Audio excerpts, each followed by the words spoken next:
Hello दोस्तों, कैसे हो आप सब। मैं तरुण शर्मा आपके अपने परिवार मैथमेटिक्स बाय मनीष पर हार्दिक स्वागत करता हूं। जैसा कि आज हमारा हिंदी का प्रैक्टिस सेट 2 चलने वाला है, ठीक है, हम उसी के बारे में डिस्कस करेंगे। और बाकी आपको पता ही है, आप लोगों के एग्ज़ाम 23 से स्टार्ट हैं और जिनका 23 को एग्ज़ाम है उनके आज से एडमिट कार्ड भी आने शुरू हो गए हैं, तो अपने अपने एडमिट कार्ड डाउनलोड कर लें।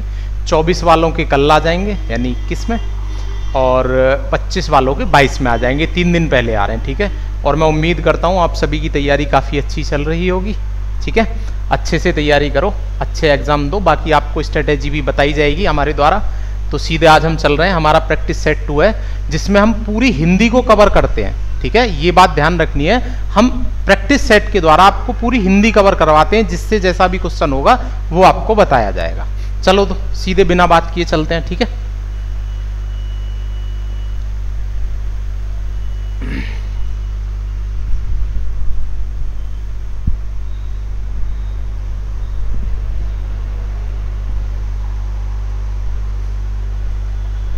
हाँ जी, पहला क्वेश्चन है हमारा, सूरदास के गुरु कौन थे। सूरदास के गुरु कौन थे।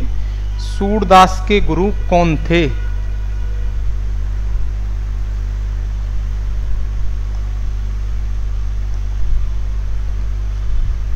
सूरदास के गुरु कौन थे। आप सभी जानते ही हो, भक्ति काल के हमारे कवि हैं सूरदास, जिनको वात्सल्य रस का सम्राट भी कहा जाता है।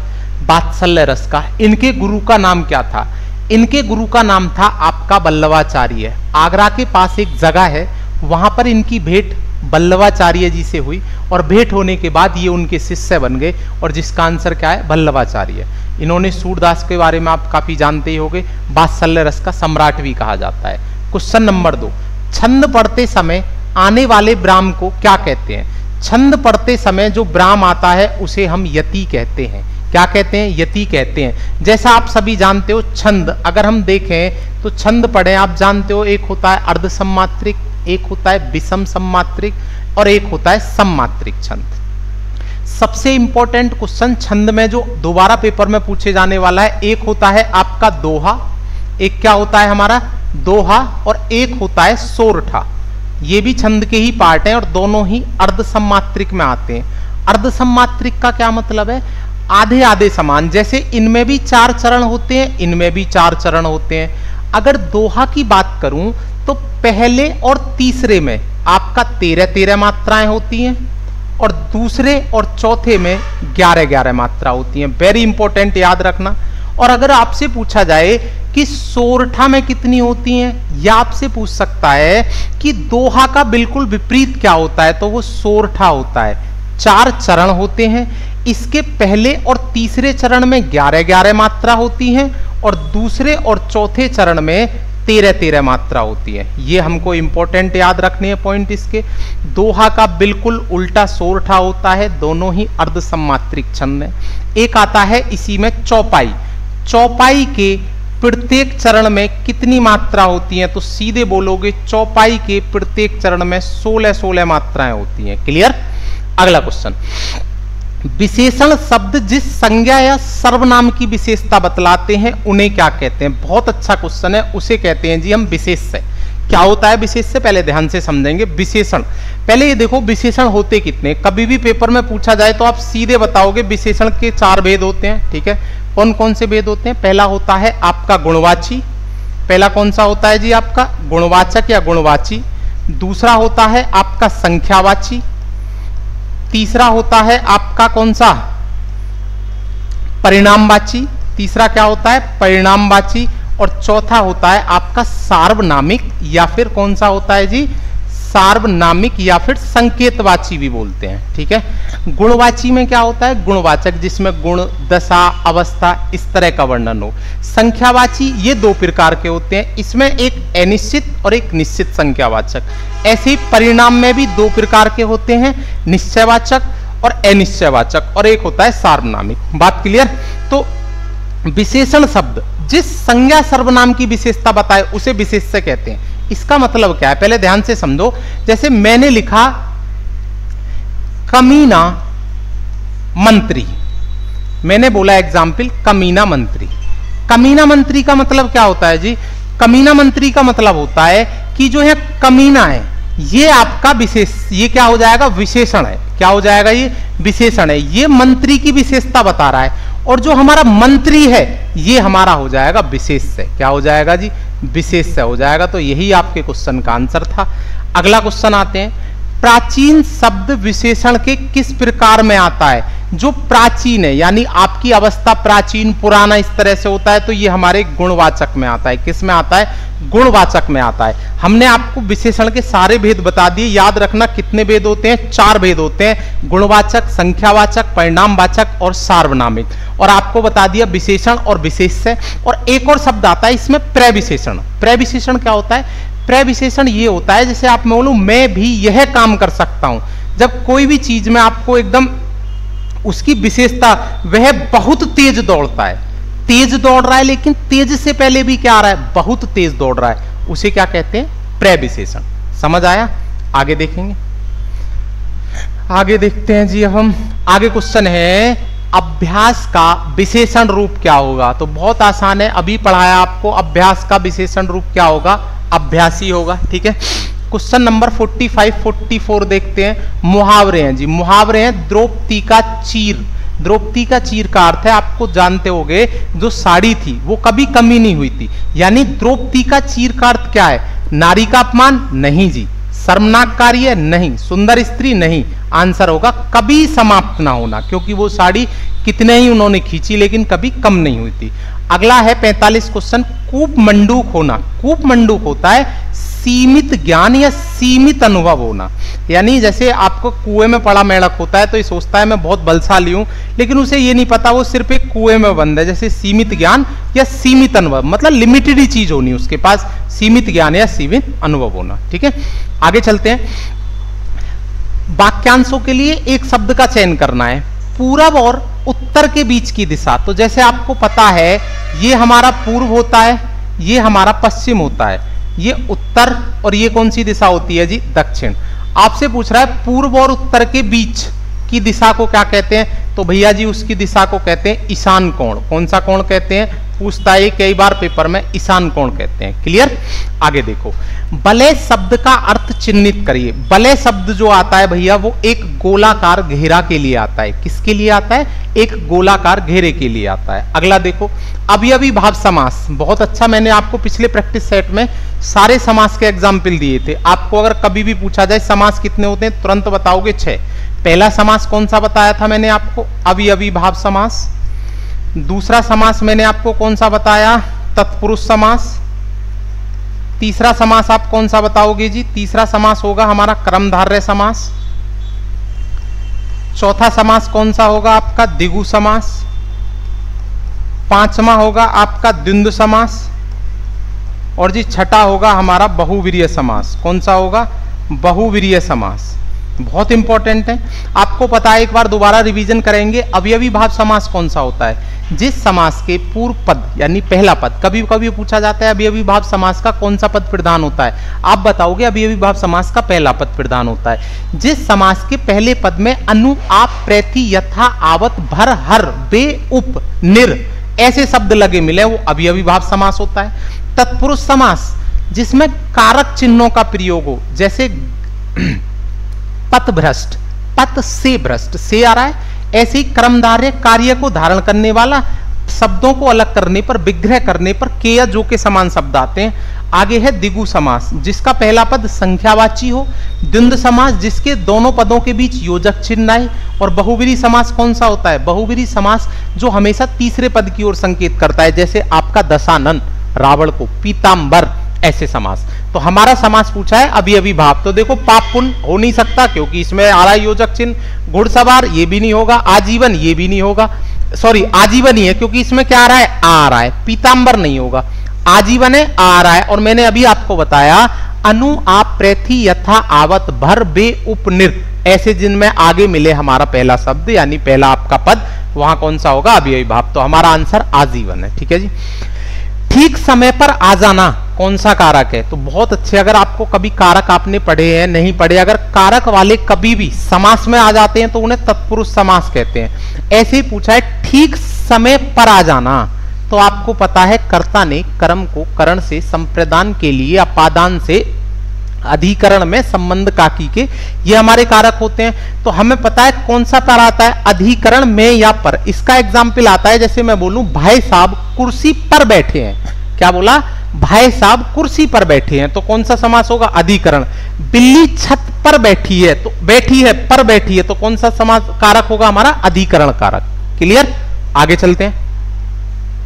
आगे आता है ठीक समय पर आ जाना। ये मिस्टेक हो गई है थोड़ी, ठीक है, इसमें अधिकरण कारक है, ये 2 बार टाइप हो गया है। आगे देखो, आगे है मंदिर और मंदिरा युग्म का उपयुक्त अर्थ वाला युग्म बताइए। तो आपको पता है मंदिर जहां पूजा करने जाते हैं उसे देवालय बोलते हैं, और जो मंदिरा होता है उसे अश्वशाला बोलते हैं। अश्व का आप बताओगे मेरे को कमेंट करके, अश्वशाला होता क्या है, ठीक है। अगला क्वेश्चन है मिश्र वाक्य क्या है? आपको पता है वाक्य मैंने बता रखे हैं, रचना के आधार पर भी 3 होते हैं। पहला होता है हमारा कौन सा? सरल वाक्य। दूसरा कौन सा होता है आपका? संयुक्त वाक्य। और जी तीसरा आपका कौन सा होता है? हमारा तीसरा होता है कौन सा? मिश्र वाक्य। और मिश्र वाक्य की मुख्य पहचान, जिन भी शब्दों के बीच में जो तो ऐसे शब्द लगे मिले वहां मिश्र वाक्य होता है। पहली क्रिया दूसरी क्रिया पर डिपेंड होती है। जो ही वह घर से निकला वर्षा होने लगी। कब होने लगी? जो ही वह घर से निकला। एक पहचान ये भी, और दूसरे पर डिपेंड। तो आंसर कौन सा होने वाला है आपका? डी। समझ आया? आगे देखो, अगला क्वेश्चन है, हाँ जी, काव्यांश। ये आपका एक गद्यांश आएगा, इसको पढ़कर हमें आंसर देने हैं।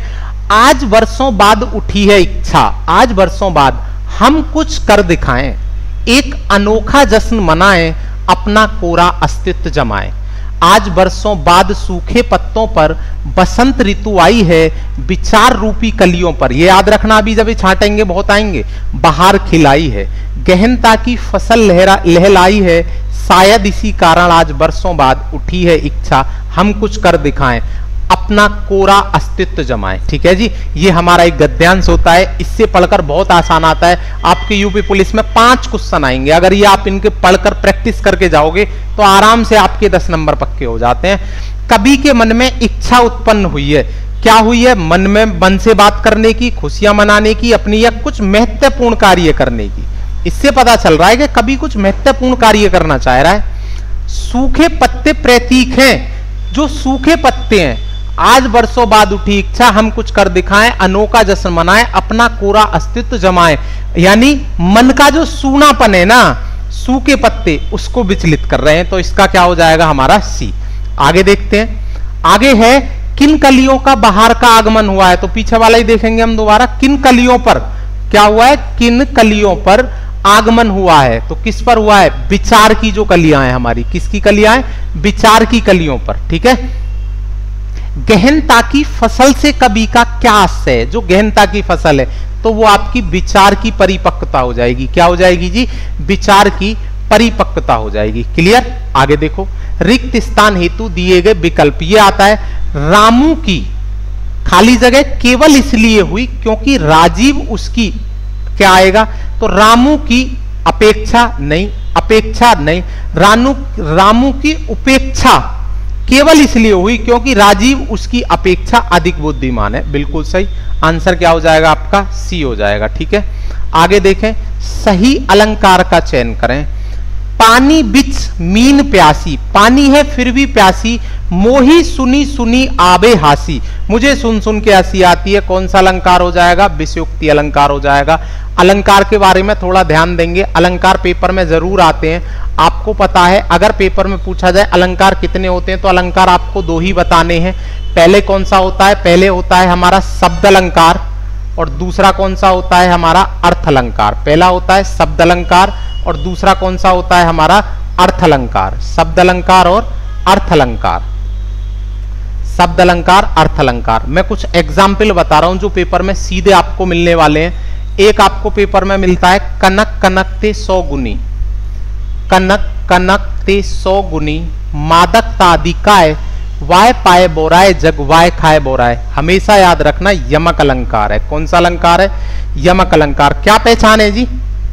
जहां एक शब्द 2 बार आए परंतु उसके अर्थ अलग ही निकले। जैसे यहां एक कनक का अर्थ क्या होता है, सोना यानी कि गोल्ड, और दूसरे का क्या होता है, दूसरे का होता है जी आपका धतूरा, सोना और धतूरा। क्लियर, ये होता है। एक होता है तीन बेर खाती थी, तीन बेर खाती है, वहां भी यमक अलंकार होता है। काली घटा का घमंड घटा, वहां भी यमक अलंकार हो जाएगा। क्लियर। ऐसे ही रहीमन पानी राखिए, बिन पानी सब सून, पानी गए ना उबरे, मोती मानस चून, सलेस अलंकार हो जाएगा। ठीक।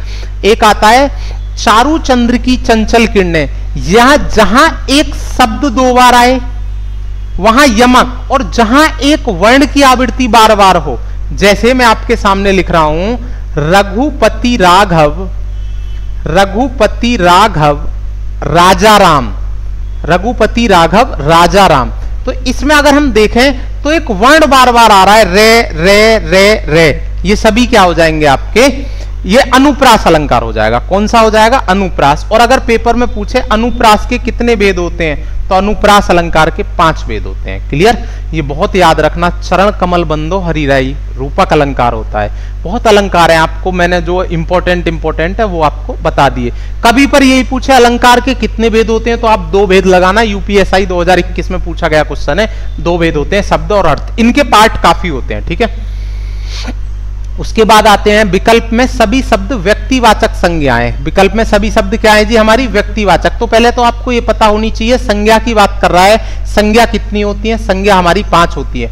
व्यक्तिवाचक संज्ञा वो होती है जो किसी भी व्यक्ति विशेष का नाम हो।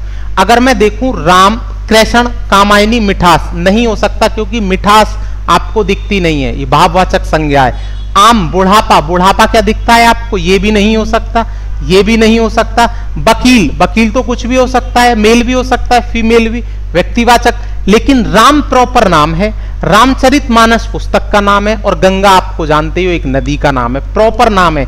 आंसर हमारा हो जाएगा ए, राम, रामचरितमानस और गंगा। आगे आता है कौन सा गंगा का पर्यायवाची नहीं है, भैया मंदाकिनी भी है, भागीरथी भी है, सुरसरिता भी है, लेकिन क्या नहीं है, कालंदी नहीं है। तो आंसर कौन सा हो जाएगा, सी। ये मोस्टली सभी ने पढ़ा भी होगा, क्वेश्चन देखा भी होगा। ठीक है। आगे आते हैं सही वर्तनी वाले शब्द का चयन करें। अवनति गलत है, मुश्किल गलत है, लिखी नहीं जाती, मातृभूमि गलत। आंसर क्या है, श्रृंगार। मैं कुछ आपके सामने वर्तनी लिख रहा हूं जो यूपी पुलिस के पेपर के लिए बहुत इंपॉर्टेंट है, लिख के आना पेपर में। एक पूछा जाता है उज्जवल, तो ध्यान रखना दोनों से आदि बनती हैं, पहला। एक पूछा जाता है आपसे ज्योत्सना, तो ये वाली दोनों क्या आती है, आदि आती है, ज्योत्सना। ठीक है जी। और अगर हम तीसरे की बात करते हैं, श्रृंगार हो गई, उज्जवल हो गई, ज्योत्सना हो गई। एक ये बहुत पूछता है कवियत्री, क्या पूछता है, कवियत्री, तो कवियत्री ऐसे आपको लिखना है। ठीक है, कवियत्री हो गई। और एक पूछता है आशीर्वाद, ये आशीर्वाद देख के जाना, ऐसे लिखी जाएगी, कभी गलत लिखो, यहां से निकलती है रे। ठीक है, आशीर्वाद। ये चारों आप बहुत इंपॉर्टेंट है पेपर के लिए, दोबारा एक बार देख जाना, ये चारों में एक ना एक पेपर में आपको मिलने वाली है। क्लियर। समूहार्थक शब्द चिन्हित करिए। समूह का मतलब क्या होता है, ये भी संज्ञा का पार्ट है। समूह, क्या पुरुष समूह में आएगा, नहीं। मनुष्य नहीं, स्त्री नहीं। क्या आता है जी, भीड़ी तो होती है समूहार्थक, समूह का वर्णन कर रहा है। आंशिक शब्द में प्रत्यय, आपको मैंने लास्ट सेट में भी बताया, उपसर्ग शब्द के शुरू में लगते हैं और प्रत्यय कहां लगते हैं जी, अंत में लगते हैं। कहां लगते हैं, अंत में लगते हैं। आंशिक, तोड़ के भी देखेंगे आवाज किसकी आ रही है, आंशिक, तो आंसर क्या हो, ए तो आ ही नहीं सकता, उपसर्ग भी है, कै का नहीं आ सकता, सिक नहीं आ सकता, क्या हो जाएगा, इक, आंशिक। तो क्या आंसर होगा, आंशिक। नीचे दिए गए त्रुटिपूर्ण खंड को चिन्हित कीजिए, यदि कोई त्रुटि न हो तो भाग को चिन्हित, डी भाग को करो। देखते हैं, पुलिस द्वारा चोरी का माल हो गया, पुलिस द्वारा चोरी का माल बरामद हो गया। बरामद हो गया, बरामद किया गया, हो गया का क्या मतलब है, हो गया नहीं आएगा, बरामद किया गया, यानी बोलेंगे पुलिस द्वारा चोरी का माल बरामद किया गया, हो गया नहीं होगा। तो आंसर कौन सा है आपका, सी में त्रुटि है। क्लियर। आगे देखो, आगे पूछ रहा है बधूर्मी में संधि विच्छेद बताइए। बधू प्लस ऊर्मी कौन सा होना चाहिए, बधू प्लस ऊर्मी, इसमें छोटा ऊ है, बधू ऊर्मी ये भी नहीं होगा, बधू प्लस ऊर्मी ये रहा जी, बधू ऊर्मी। अगर मैं बात करूं तो कौन सी संधि का पार्ट है जी, स्वर संधि का। और स्वर संधि में भी कौन सी आपका, दीर्घ स्वर संधि। कौन सी संधि, दीर्घ स्वर संधि। अब आपको ये पता होनी चाहिए, पेपर में पूछता है संधि के कितने भेद होते हैं, तो कहना संधि के 3 भेद होते हैं। कौन कौन से? पहली स्वर संधि, दूसरी व्यंजन संधि और तीसरी होती है हमारी विसर्ग संधि। बहुत इंपॉर्टेंट है। तीसरी कौन सी होती है? विसर्ग संधि। आगे बात करते हैं। पूछा जाता है स्वर संधि के कितने पार्ट होते हैं, तो आप बताना स्वर संधि के कितने पार्ट होते हैं? 5 पार्ट होते हैं। क्लियर? आगे चलो। भिन्नार्थक शब्द का चयन करो। भिन्नार्थक मतलब अलग शब्द बताना है। पावक, अनल और क्रैसानु, भैया तीनों ही आग के पर्यायवाची हैं। और जबकि ये जो अनिल है, अनिल, अनिल किसका है? आपका हवा में उड़ रहा है अनिल, ऐसे याद कर लो। एक ये आता है, बहुत ज्यादा पूछा जाता है, अनिल और अनल। अनिल और क्या पूछा जाता है? अनल। पूछता है इन दोनों के अर्थ बताओ, तो ऐसे याद कर सकते हो। अच्छा, अनिल हवा में उड़ रहा है, तो अनिल का क्या हो जाएगा? हवा, और अनल का क्या हो जाएगा? आग। ऐसे करके कर सकते हो। क्लियर? आगे देखो। हर्ष का विलोम शब्द क्या है? हर्ष माने होती है खुशी। अब खुशी देखो विलोम तो होगा नहीं, उल्लास भी नहीं होगा, तो हर्ष का क्या हो जाएगा जी? विषाद हो जाएगा। ठीक है? ये खुशी, उल्लास, आनंद, ये इसके पर्यायवाची हो सकते हैं, लेकिन विलोम पूछ रहा है तो विलोम क्या हो जाएगा आपका? विषाद। आगे आओ। गंदला, मैला, मालिन किस शब्द के पर्यायवाची है? ये ध्यान से पेपर में पढ़ने, पेपर वाला पूछ क्या रहा है? पर्यायवाची पूछ रहा है, विलोम पूछ रहा है, गलती मत करना। तो गंदला, मैला, मालिन और एक इसका क्या होता है जी? पंकिल। ये पंकिल के शब्द के सभी पर्यायवाची हैं। ठीक है? आगे देखो। कर्कश का विलोम बताना है। कर्कश और कठोर एक जैसे ही है। कर्कश कोई कठोर बोलते हैं, ये इसका पर्यायवाची है, लेकिन ये पूछ रहा है विलोम बताना है। ये तो इसका पर्यायवाची है, हमें बताना है विलोम। तो विलोम क्या हो जाएगा कर्कश का? मधुर। Option number C. ठीक है? आगे देखते हैं। आगे है, अभी आपको एक शब्द बताने हैं। जो इंद्र पर विजय प्राप्त कर चुका हो, जो इंद्र पर विजय प्राप्त कर चुका हो उसे इंद्रजीत कहते हैं। और एक क्वेश्चन और जुड़ जाता है, जिसने इंद्रियों पर, क्या बोला? जिसने इंद्रियों पर, अगर जिसने इंद्रियों पर विजय प्राप्त कर ली हो उसे बोलते हैं जितेंद्रिय। क्लियर? अगला क्वेश्चन है, उच्च कुल में कुलीन पैदा व्यक्ति, उसे बोलते हैं कुलीन। उच्च कुल में पैदा हुए को कुलीन। आगे क्वेश्चन, ईश्वर तुम्हें दीर्घायु दे, अर्थ के आधार पर वाक्य का भेद बताइए। ईश्वर तुम्हें दीर्घायु दे, तो देखो प्रश्नवाचक नहीं होगा। इसकी अच्छी पहचान है कि आपको जब भी कभी पूछेगा तो क्वेश्चन के लास्ट में प्रश्नवाचक चिन्ह मिलेगा। विस्मयवाचक वाक्य में आपको ये वाला चिन्ह लगा मिलेगा। निषेधात्मक में आपको हमेशा नकारात्मक भाव मिलेगा, यानी नहीं शब्द मिलेंगे, मत शब्द मिलेगा। लेकिन ये पता है इच्छावाचक है। कौन सा है जी? इच्छावाचक है। ईश्वर तुम्हें कैसी दे? दीर्घायु दे। क्लियर? आगे आओ। श्री गणेश का विलोम शब्द क्या होगा? बहुत इंपॉर्टेंट है, आंसर है इति श्री। बहुत पेपर में आता है जी, इस काम को श्री गणेश करो, और इसका विलोम क्या है? इति श्री। ठीक है? आगे देखेंगे। लास्ट 2 क्वेश्चन है हमारे। फूल का पर्यायवाची नहीं है। देखो, सुमन भी फूल को कहते हैं, पुष्प भी फूल को कहते हैं, पर्यायवाची भी कुसुम को कहते हैं फूल का पर्यायवाची। तनुजा नहीं है, तो आंसर क्या है आपका? तनुजा। तनुजा सुता, बेटी, ये सभी तनुजा के हैं। लास्ट क्वेश्चन हमारा, किस रस को रसराज कहा जाता है? बहुत इंपॉर्टेंट क्वेश्चन, जो कि मैं तुम्हें पूरे रस बता दूंगा, और 1 नंबर आपका पक्का। 1 या 2 क्वेश्चन आने वाले हैं। किस रस को रसराज कहा जाता है? रसराज, श्रृंगार रस को रसराज, या इसी को आप कहते हो जी रसपति भी इसी को कहते हो, और रसराज भी कहते हो। अब आते हैं हम रस के बात, रस की थोड़ी सी बात करते हैं। रस कितने होते हैं? अगर कभी भी क्वेश्चन पेपर में सीधा आए तो आप आंसर दोगे 9 होते हैं। कितने होते हैं? 9। अगर आपसे पूछे भरत मुनि के अनुसार कितने होते हैं, तो भरत मुनि के अनुसार कितने रस माने जाते हैं? 8 माने जाते हैं। कितने माने जाते हैं? भरत मुनि के अनुसार 8 माने जाते हैं। अगला क्वेश्चन आएगा आपसे, स्थाई भाव कितने होते हैं? स्थाई भाव, स्थाई भाव हमारे कितने होते हैं? 9 माने जाते हैं। और अगर आपसे पूछा जाए संचारी भावों की संख्या कितनी होती है, तो संचारी भावों की संख्या होती है 33। भैया जी, रस होता क्या है?